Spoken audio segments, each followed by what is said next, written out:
Hey, everybody. Welcome to this week's edition of the Will Burnin Podcast. I am Steve Patterson, joined by my brother Troy, as always. Today, Troy, how you doing? Just dandy, Steve. Wonderfully dandy. Wonderfully dandy. And probably like Eric Clapton, wonderful tonight. Who knows?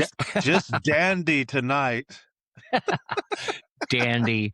I'd like to Google that word and find out where did that word come from. It's probably been around since 1312. Who knows? Remember Black Oak, Arkansas had that song, Go Jim Dandy, Go Jim Dandy. Go Jim Dandy. Black Oak, Arkansas, man, there's another band. We got to talk about them, bands like that in another show. But today, what I'd like us to do, we do these top 10 things from time to time. And I've mentioned on here that I play World of Warcraft, right? I'm not an apologist about that. I've been doing it 15 years. I love the game. I still play today. And they have a website where they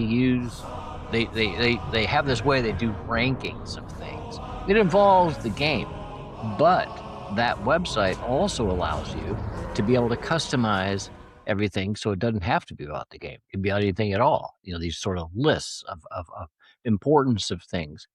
And the other day I was watching Michael Ferenzi, but he used the World of Warcraft tier website. The way he did it, he customized it for different mob bosses that have been portrayed, or different people in general that have played Mafia or Cosa Nostra people throughout their careers. And he ranked them in this various ways. So I was like, well, why can't we do that?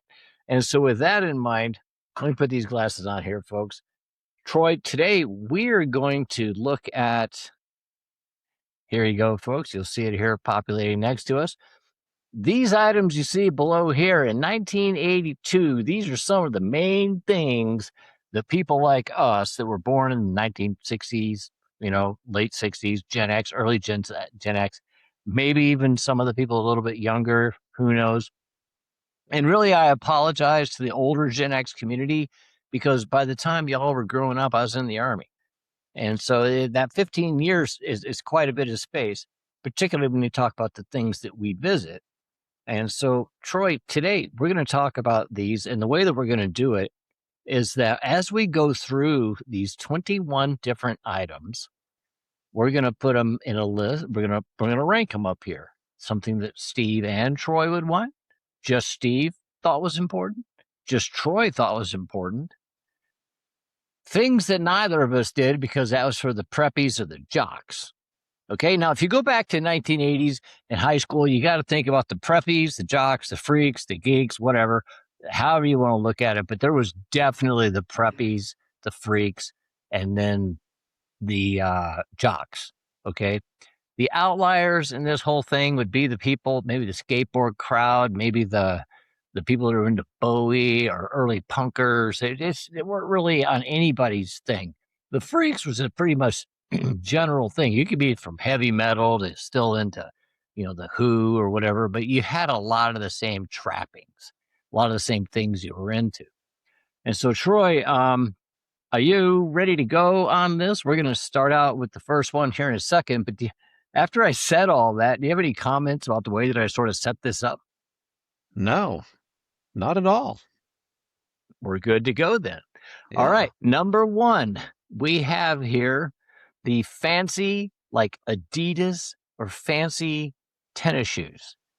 Was that something that you needed? Because, a lot of people were into that. Remember, we had the armbands. We had at one point you could buy like an entire suit, the armbands, the jersey thing with the white shirt, maybe the darker sleeves that went halfway down your arms, the shorts that matched, maybe even some fancy socks. And then, of course, the stripes on your shoes, especially if it was like something like Adidas. I still remember those things. I don't even know why, but I remember a white pair of them with like green stripes or whatever, probably in the late 70s. But they were the bomb for some people. Was that something that you ever were into? I had to, because I was a big fan of Judas Priest and Glenn Tipton wore high top Nikes.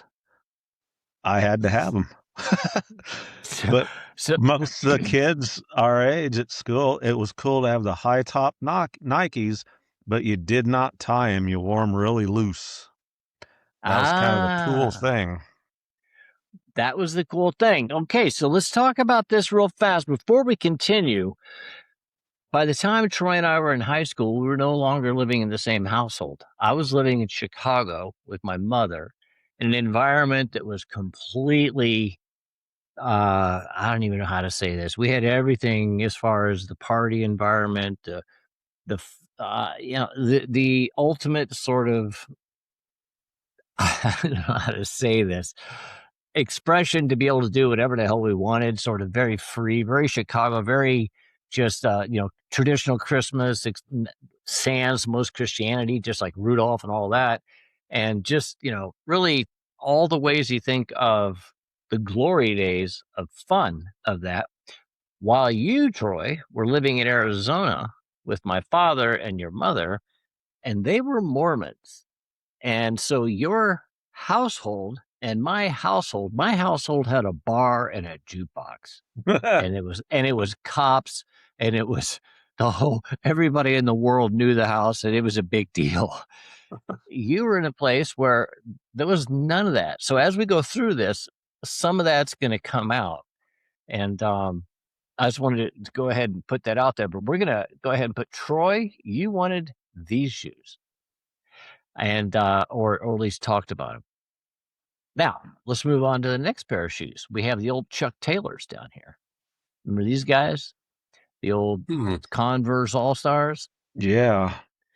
That was a 101 for me. When I had that black leather jacket with the white lapels that we've talked about in other videos, and I was up there on stage, if I had the leather pants and the big old pyramid spikes all around my waist and everything, I had to have myself some black Chuck Taylors. Did you ever have the black Chuck Taylors? No, I did not. I remember those ones that you had, though. Yes.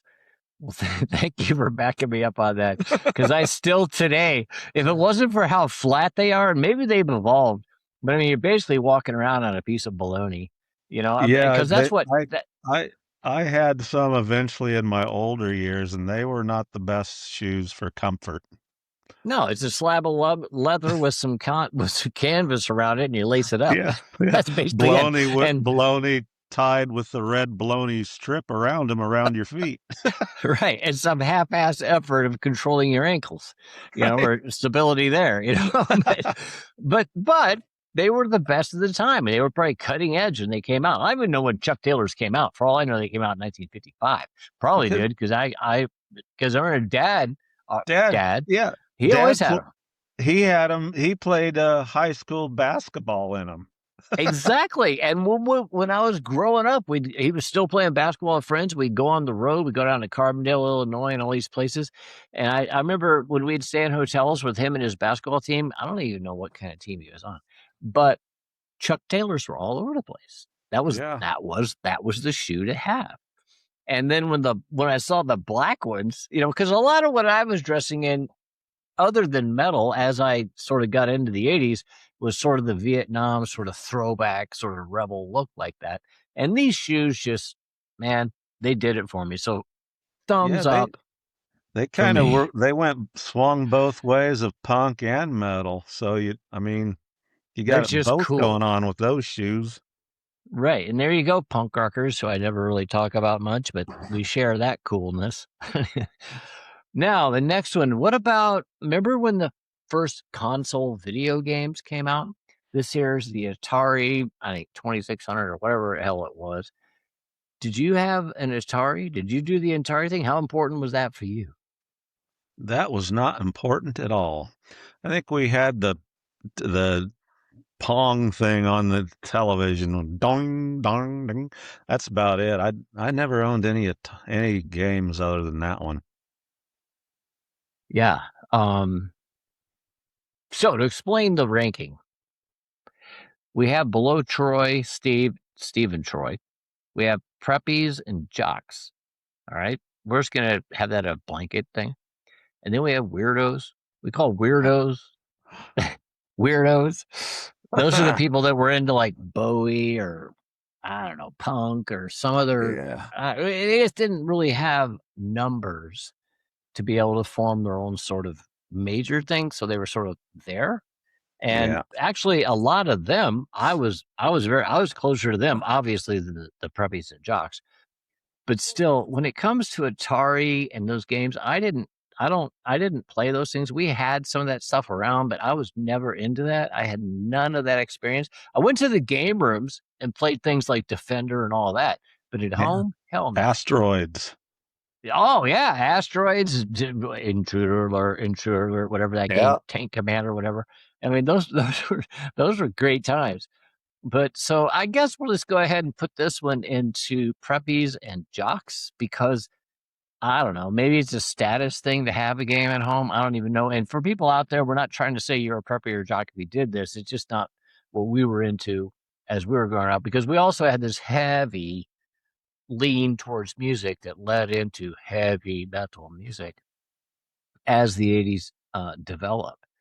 Now, at this same time, though, Troy, there's some things that might be across all of these lines.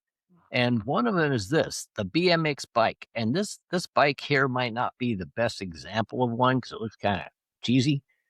But I remember I had one and I had to be able to, when I was living in Chicago, I used this fucker to ride all around the place. Yeah. Did you ever?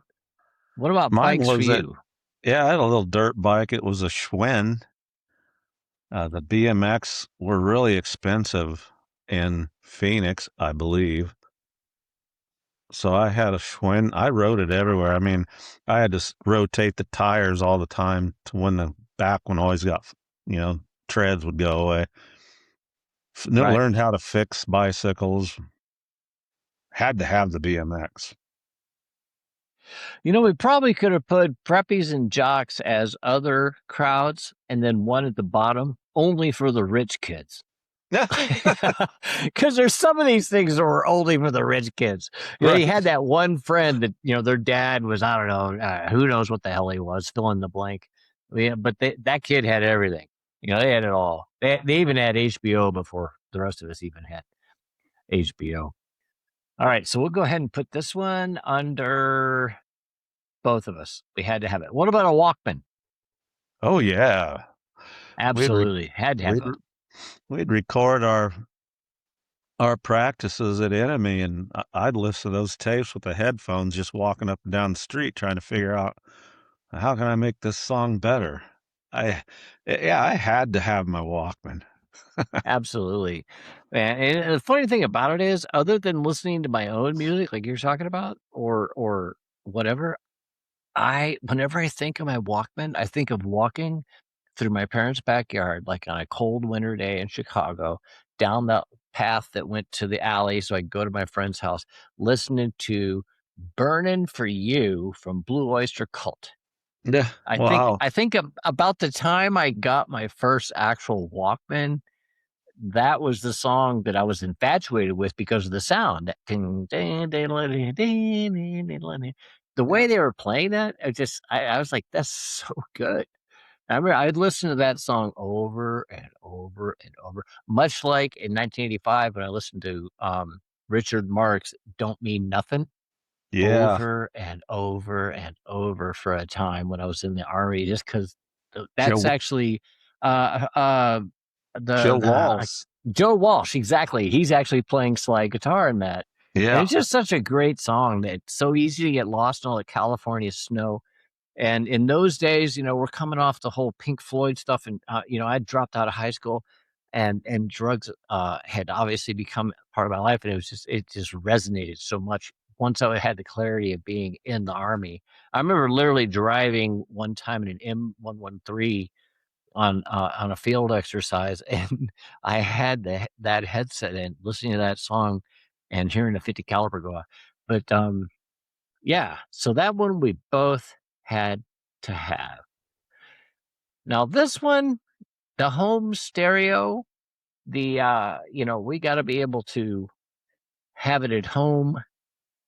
How important was that for you to have, the traditional stereo deck with the speakers? And we're talking when we were still under 20. I mean, once you get over 20, you got to have it in your house, your trailer, wherever the fuck you're living. But At that stage, how important was having in your bedroom a good stereo system? Remember Brother Greg, he won one from KUPD 98 FM, That's right. I right? forgot So about he that. had one, so I never He had a thought as fucking if I wanted great to. one. Oh, great one was a Kenwood. So Yeah. I'd always listen to my music on his, so it didn't mean much to me until I got a Toshiba um all in one for Christmas one year, and then I was like, once I got that, I rarely left. I didn't need to leave my room much anymore. That was it. Yeah. Um, Once I I had it, I don't know how I did without it. well, that's good. And I can totally see that. And I have a feeling that the vast majority of people watching this are going to agree with you. I am going to put that in your category because by this time, I've always been in this Frankenstein mode of putting my electronics together. So I would have probably had a tape deck or a Walkman or something like that with some kind of various adapters from 1/8 inch to 1/4 inch to maybe XLR if you had to plug it into a PA. Yeah. Or even to my amps and then try to figure out how to send the signal. And then I would always play it through my equipment. I remember I didn't ever have a home stereo. I used to listen to my music via cassette players or whatever. Certainly not CD players yet, through my amps. So I'm going to put that one into yours, Troy. Next, we have the fancy watch that can do the calculator. Remember those things? Those little, I don't even remember the brand, but there was the watches that came out that could do all kinds of stuff, like maybe Casio or something like that. Yeah. They had like, the ability to do math or I don't know, maybe some other basic shit. But did you have to have one of those? Nope. I just had an old Timex round the clock thing. Well, that's good. Well, I just had the old Steve. I don't give a shit what time it is. So we're just going to put that, I guess, in preppies and jocks because they have to be there on time for the game or for the exposure. I got to be here, man. The early prior to the Yeah. selfie. I had The an alarm selfie. that go beep beep. Yeah, right. Oh, it's time for Sound deep. football practice. Exactly. We'll get more to the football practice in a second. So next we have up stack of LPs. What about, man.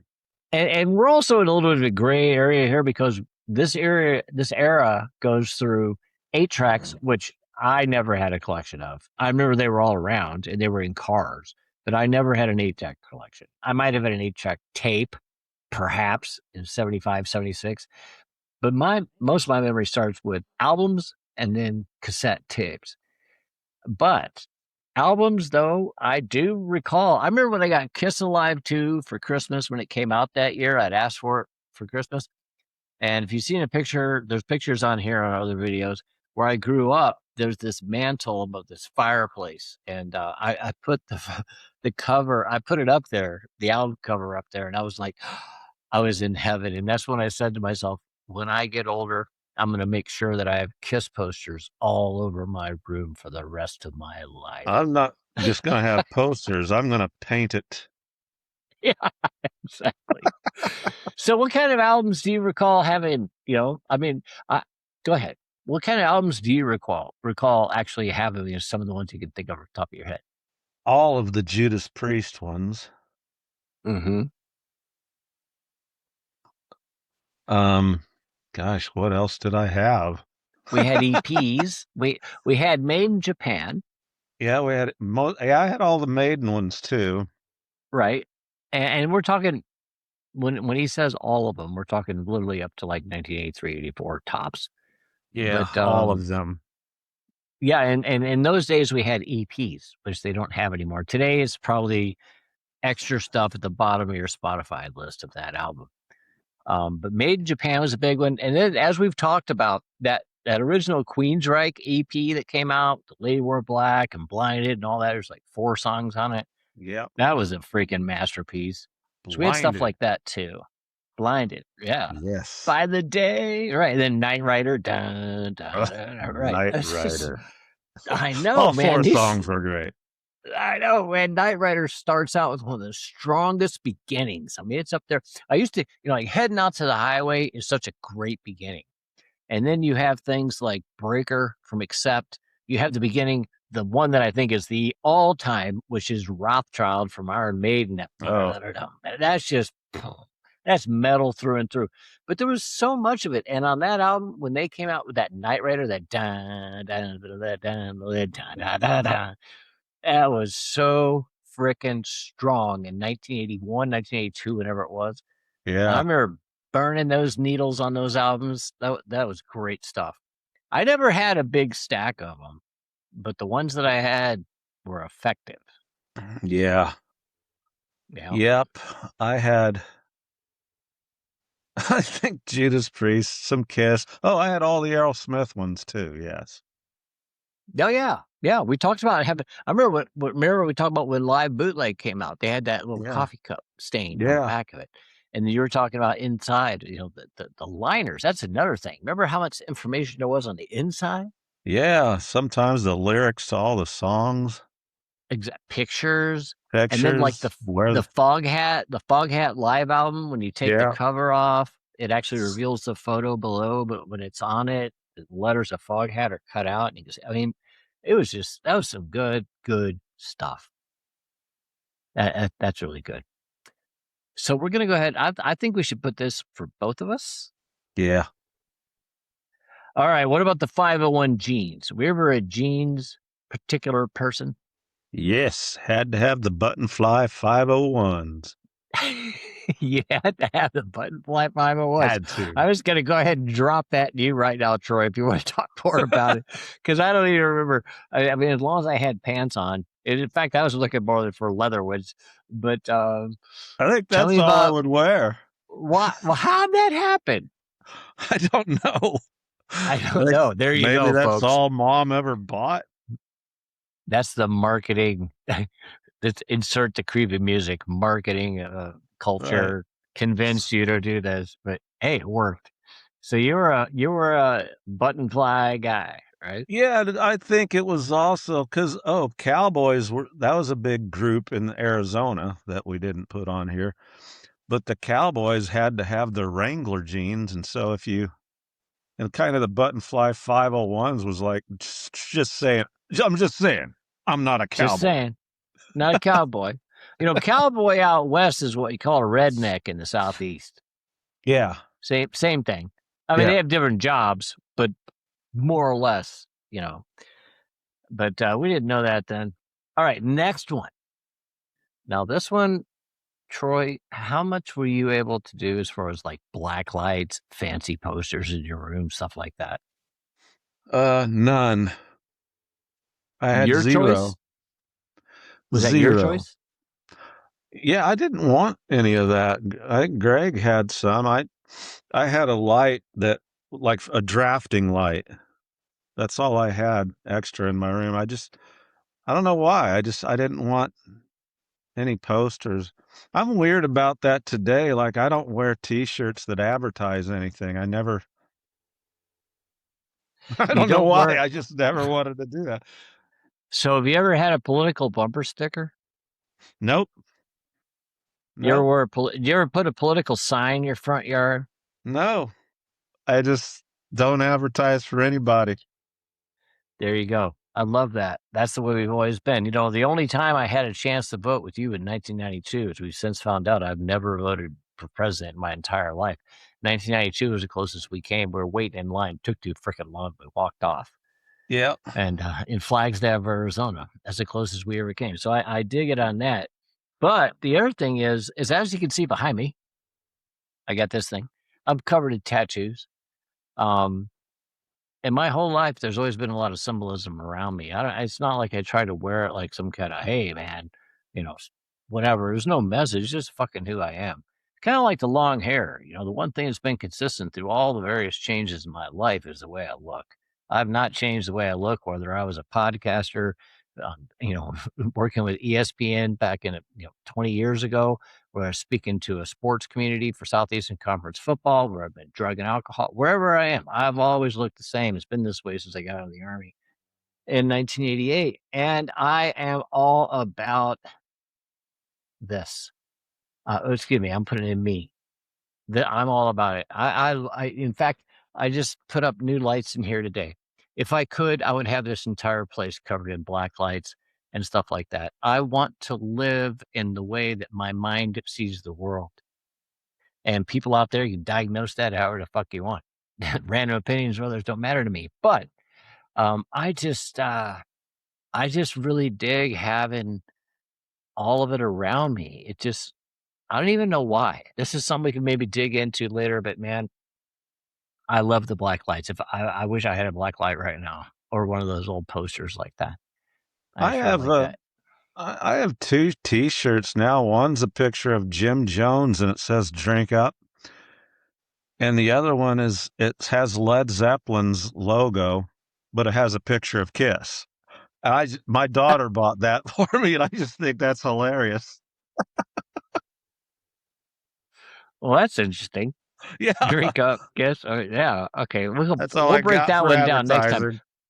For folks out there watching, comment below on anything Troy just said. This would be an interesting one to pursue.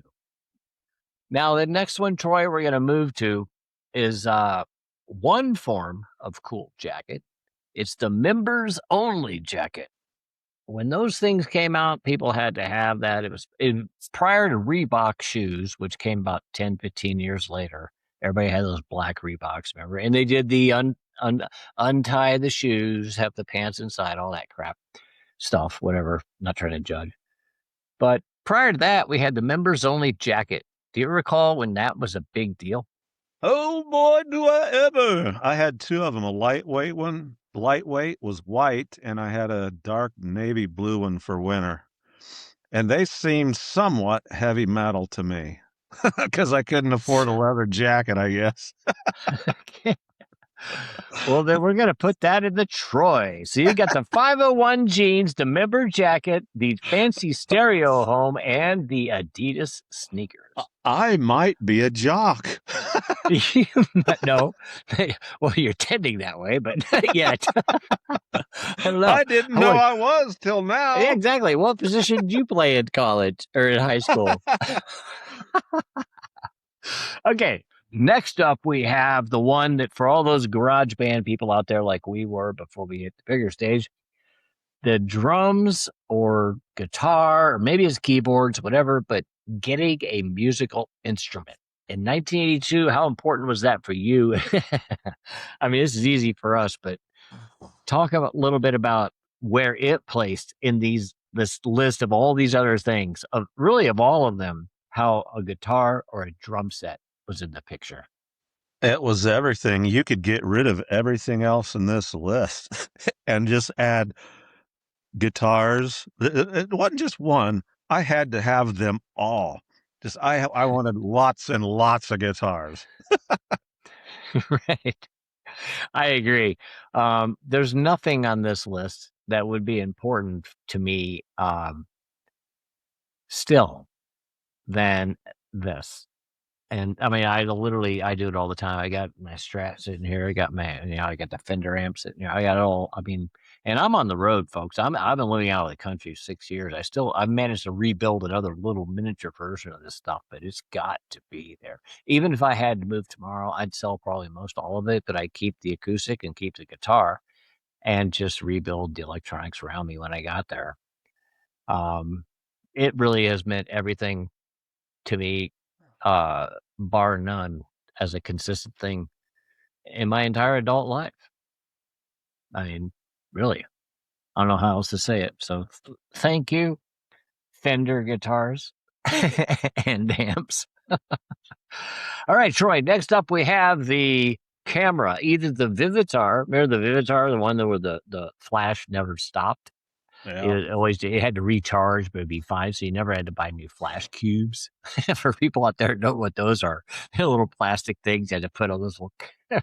Sometimes they had melt. It is crazy. Yeah. Google it. I'm sure there's plenty of videos about flash cubes in the 70s. But then we had the Polaroid, which all of a sudden it flopped up, and it had a similar kind of Vivitar flash, but it also spit the picture out. You split the little paper off of it or whatever, cellophane. You'd have to shake it. Yeah, exactly. Give it some air. And after like 8 or 9 minutes, you'd have your photo. Yeah, Did you have one of those? No. My grandmother did, and she would shake it like a Polaroid picture. No, I never really had any camera ever until, I was in my 20s. Shake it like a Polaroid picture? Yeah. Remember that song from the, 90s? Oh, okay. I was wondering where the accent came from. I was like, what happened, Billy Bob Thornton? You just go down to New Orleans on us? But all right, so that works. So no, I never had either one of those things. So we'll put that trying. I didn't have any of that. Oh, you didn't have it either. Okay, never No. mind. So, wow, where do we put? Okay, preppies and jocks are going to get it. They must have been taking pictures. I doubt the weirdos were taking many. So far, the preppies and jocks have the Atari, the Casio watch, and the fancy camera. Steve and Troy both have the BMX bike, the Walkman, stack of LPs, and a musical instrument. Steve has the black Converse All-Stars, the fancy room with glow lights or black lights and everything else. Troy has the Adidas as home stereo, the 501 jeans, and the members only jacket. And now we go to Dungeons and Dragons, which is a thing that I think I think there's probably a lot of Gen X folks out there that if they didn't play D&D or know somebody who did, it's kind of it's kind of like being a Grateful Dead fan and a Deadhead, and other people trying to understand what the hell that is. I mean, unless you have some kind of inside knowledge as to why that's a big deal, it doesn't make sense at all. And so, getting away from the dead, getting back into D&D, a lot of these kids, a lot of kids like myself, we were still in this sort of mythological phase of, we were exposed to J.R.R. Tolkien growing up. That was my biggest book. And Thieves' World and Elric and Melniboné and all these other things I was all into. And so D&D just fit so perfect. And it also resonated great with the Cold War and we're going to win. It was all about figuring out how to defeat some evil out there in the world. It never was about any of the shit they talk about as far as it being, whatever, leading kids down a dangerous path. The kids that were led down a dangerous path were already going down that. This just might have enabled it. That's the way to psychologically look at it. It did not cause the problem. It's like saying that alcohol is the problem when the person's choices are. And so with that out of the way, Troy, D&D was huge with me up until about 81, then it stopped. But during those like 78 to 81, it was huge. I don't know. Did you ever even play D&D? Never. I think there was a D&D club in school, though. And I wrote a story called The Snow Vultures, and it was supposed to take place on a planet of ice in the Conan the Barbarian, like kind of atmosphere. And you're making a campaign. Right. So the kids in the D&D club read that and they enjoyed it. So I tried to get into D&D. I just couldn't. I don't know why. Yeah. I liked it, but I just couldn't get into it. Maybe I was too late in the game for it. Or who knows? I mean, it's everybody has their own life path and things happen the way they do. I think the majority of people probably don't have any really firsthand knowledge of it. I'm not trying to say that's a bad thing or a good thing. It's just the way it was. And then we have people like yourself who are sort of, in that mix. And then the other people that were either playing it or people that knew people who played it and understand why they played it. And again, it's just the way that it was. For me, I was a part of that culture. And in fact, to this day, I still play analogs of that game. in World of Warcraft online, which I've never made it a secret. And it all comes from D&D. In fact, when I was diagnosed terminal in 2010, I hadn't, of course, gamed in a million years. And I couldn't leave the house. And my son asked me, he goes, Dad, I knew you were really into D&D when you were in, late middle school and high school. I think I have a game here you might be interested in. And back in 2011, I logged on for the first time. And without that, I don't know. I write a lot about this in my book about surviving cancer and everything. It provided me a space later in life that I could go to that was familiar, that was a place that just allowed me to be me in my own way. It's weird to talk about it. I'll talk about it more maybe in another video, but I give a lot of credit to that game for forming the way that I look at the world, because it provided me a real world example of how to get through certain things and work with other people, much like playing in a band. So Gary Gygax, rest in peace. Thumbs up to you. Ram TV and Hobby in Chicago, where I bought all my modules back in 1979. You're no longer in service, but again, thanks to you. I'm going to put this one strictly in Steve, obviously. Dungeons and Dragons, all about it. Now, we have the boom box, and everybody's going to bitch about this. The preppies and the jocks, they probably 101. The weirdos, which weirdos would be like, I don't know, people that sort of don't fit in the box. I'm not saying they're weird, but we would have them. They're weird. And it'd be, right. Right. And so we're keeping it as we would have thought of it then. Right. This would be the people that were into like Bowie or not Pink Floyd, but into like Sex Pistols, or, they think that Lou they're Reed. still, whatever. Right. It didn't fit in the freak box. The freak box would be like the people that were in bands, the stoners, the whatever it might be. And the freak box also included the gamers, which are also in the outliers. So it was sort of a tweener there. See the movie Stranger Things again for this. I love the way they did that with the character Eddie. He was great because he was this heavy metal dude who's also into D&D, and all the pictures of he's wearing leather jackets, Dio, Iron Maiden. It was really well done. I can't go on enough about how much I like the way that series portrays that era with their modern understanding. But getting back to the boombox, how did you have one? I did. It wasn't a big one like the stereo on your shoulder, Right. but I had one that had two cassettes, so you could, as a 2-track, you could play a rhythm guitar, then overdub a lead on top of it, which was really cool. Yeah, I think you might have mentioned that in another one of our shows, but and that's fancy, like a little built-in mixer. That's pretty cool. It was fancy schmancy. Yeah. Fancy. See, well, remember the way that I talked about having the fancy stereo, the way that I would have been recording was on a regular cassette thing, play and record with a line in, and then taking that and then plugging it into another amp and having both line ins come into another recording. I would have done some crazy hodgepodge of doing it. I never had one of those.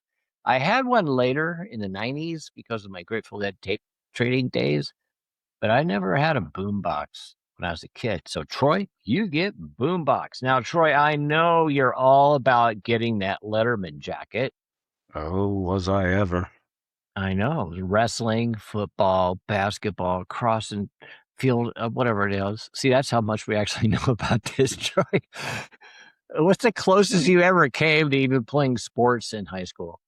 I played football as junior high, and I got the S for the Letterman's jacket, but had no Letterman's jacket to put it on. So I just had an S I carried everywhere with me. Was the S for safety? Did you play defensive backfield? What was the S? It's for Sarita. Ah, Sarita, Arizona, very far south, 30 minutes north of the. Wow, so you played in Sarita? Yeah, I played football for Sarita. Sarita. We were Our the father was road down there. runners.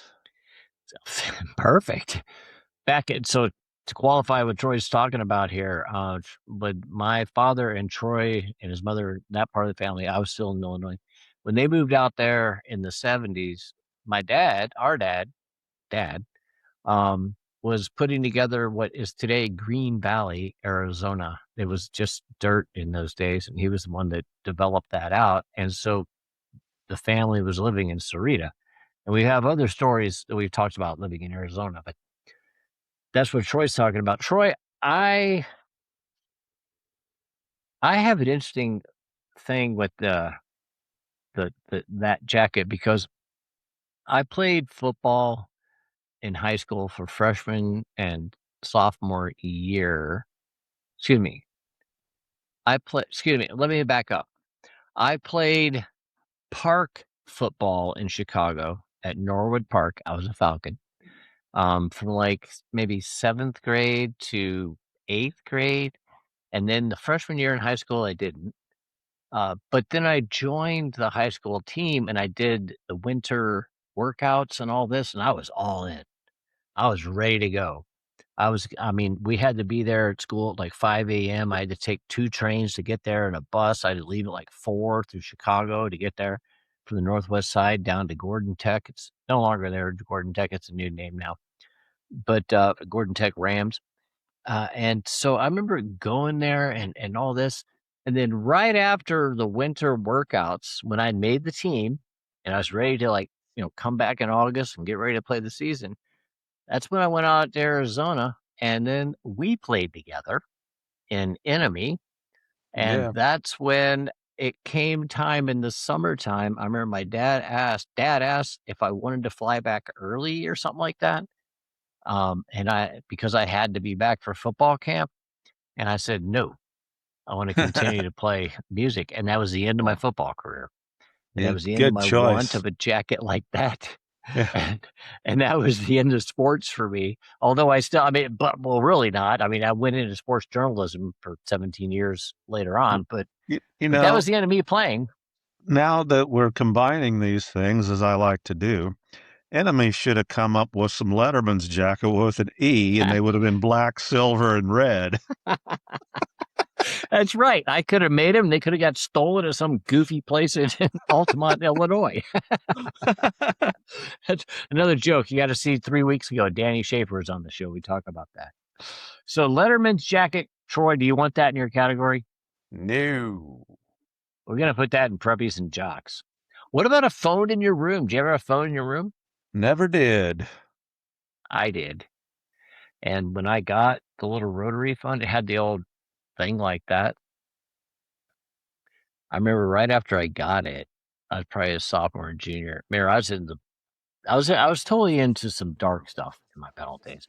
I drew a pentagram on the on the dial. Yes. And it was the star was upside down and everything. Right. And dialing Satan. And so I got that. I put it in my room. I ran the line up there like I normally do. Oh, you don't know how to do it? Shit, I'll just run this thing up through the wall. So I got it up there.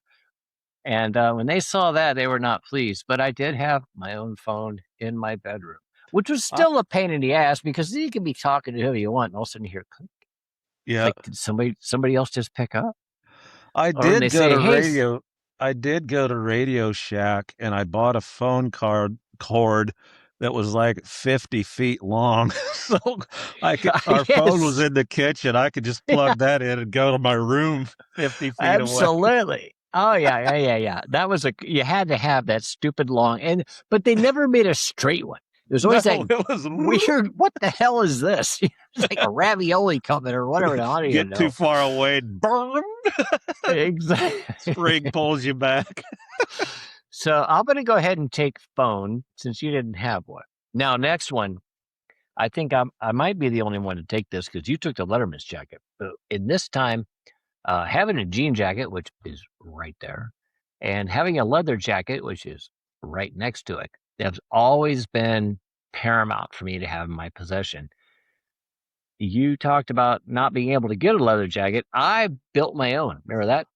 Yeah, I I used to do build my remember own. that thing. I used to go to Tandy Leather and get the leather and cut it out and figure out how to sew it and made my own stuff.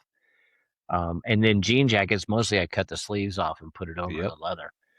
But did you do either one of those things? I eventually got the biker leather jacket, a cheap one, and that was about the time we disbanded. I still Okay. have it in my closet behind me. You still have that one? Yeah, the one I bought during Emmy days.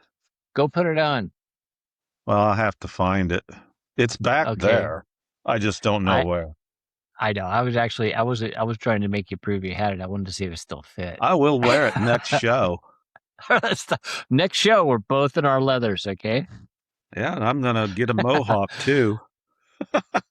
Okay. All right, folks. You heard it here first. Troy's going to have a mohawk next Friday. See how that goes. What are you going to have? Some pancake sauce or something? Yeah. You got to do some paper mache. All right. Well, I'll go ahead and put this at both of us. Next up, do you remember the game Merlin? Nope, I do not. Everybody in the world talks about Merlin. I never had one. It was some kind of game you could play, but I did have Simon. Do you remember Simon? That Do you sounds see familiar. It's the picture here. It was a disc that had 4 different colors on it, and as the colors would come on, you'd have to tap it. And so you'd have right. And so if you had people sitting around you, whoever you could, tap on time. So that was the basic gist of it. Yeah, we did have Simon, and that's the Close Encounters of the Third Kind sound. That's what you were just doing. So Simon, aliens had Simon. Maybe Alien's name is Simon. Yeah, it's a good name for an alien. I should ask ChatGPT, are aliens really named Simon? Yeah. See how far that goes. All right. So both of us had this. Well, yeah, we did. Last up, this is a biggie because this is also synonymous with our sort of our age group, because these came along during our tenure, you could say, as teens. The skateboard crowd. I talked about them last week when I talked about going to Seattle for the first time in 1985 and saw the beginnings of what became the grunge movement, because they were a lot of skateboarders, which was something that wasn't going on in Chicago at the time, something I did not see much, maybe a little bit more in Arizona. I don't even know why that'd be, but in Chicago, nothing. But then out there, it was all over the place. Troy, did you do the skateboard thing at all? I did, and I didn't enjoy it much. When my bike was broke down, it was my form of transportation, and I just did not like that. So the skateboard slipped out from under me, and I busted my elbow, and I didn't really care for skateboards, but a lot of kids love skateboards. Yeah. I never had one, but one thing that I thought about a lot was that the best way to use it would be to move my amps around or something. Exactly. Yeah, I think I did that more. You did that? I never tried, but I remember thinking that at one point. But I was never a skateboarder. I've tried to get on one, but I'm not going to devote the muscle memory, neural pathway development, habit formation for that one. It just wasn't important enough for me. No. Perhaps like learning a foreign language. Yeah. All right. So who should we put this one for? The skateboards. Let's put it under weirdos. They haven't had anything. Yes. Oh, looks like we're forming the letter F. We failed as a generation. We're fucked. We're fucked. Okay, so to recap, our top 21 things that somebody might want in 1982. My brother and I both agreed that a BMX bike, Walkman, stack of LPs, some kind of musical equipment, a denim or a leather jacket, and something like Simon were definitely something we both had around us. I also included the black up top Chuck Taylors, the black lights in the room, Dungeons and Dragons, and having a telephone in your room, even if you have to call Satan. as Troy said. Troy, meanwhile, was wearing Adidas shoes, listening to his home stereo in his 501 jeans with his members-only jacket, listening to his boombox. You leveled up, man. Neither one of us had anything really to do with the Atari early video games. I mean, we both had Pong in our house, but it was not interesting. The game room, no, that's different. I had a major game room phase, and that was awesome. But it had nothing to do with having something at home. It wasn't about being at home, by getting out of the house. Yeah. There's a game room in Mesa everybody went to. I still, even in at that, I only played pool when I went to the game room. There you go. And if you had your Casio watch, that would be another thing that maybe people like us, we didn't have those. Keep time where you're at. Neither of us had the fancy cameras. Neither of us had the Letterman jacket. And the weirdos, as we say, which we love the weirdos. The weirdos are much closer to us freaks than they're not geeks. But and I include all of them in there, from the science nerds to the skateboarders, fans. the punk, whatever. We're all cut out from the same, cut away from the mainstream story. So, I don't know if I would have said it like that in 1982, but looking back today, I do. And so, that if I can go back, maybe I would have been a skateboard person. Maybe I would have broke my elbow. Who knows? But you never know.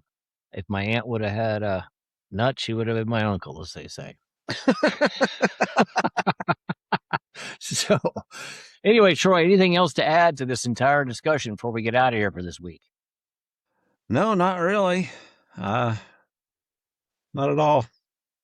All right, Troy. Well, thank you for being a part of the show as always. And everybody out there, if you like this kind of content, feel free to comment below. We'd really love to hear some of your feedback. I know Troy is really interested in getting down there and replying to some of your comments. He's been asking a lot about it. I think he's about ready to do it. Maybe he will, now that I've applied that pressure. But until next time, we will see you here next Friday, same time, Tuesday, a shorter version.